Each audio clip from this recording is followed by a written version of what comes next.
कृष्णा आंधळेचा घातपात झाला असावा अशी शंका आमदार संदीप क्षीरसागर यांनी व्यक्त केलेली आहे। तपास योग्यरित्या करायचा असता तर धनंजय मुंडेंचा राजीनामा घेतला असता।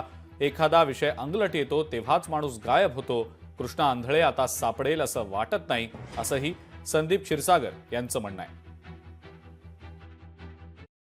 जे आतापर्यंत दबावामध्ये होते ते लोक पुढे आले आणि ते पुढे येऊन मोकळेपणाने मोकळ्या श्वासाने बोलतात।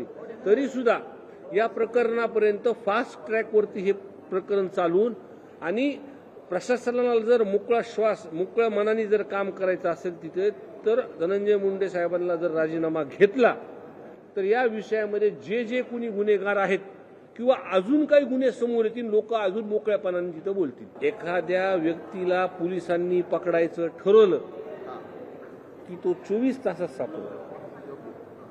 24 तासात सापडतो। काहीतरी घातपात त्याच्या जीवाशी झाला असं मला असं वाटतं।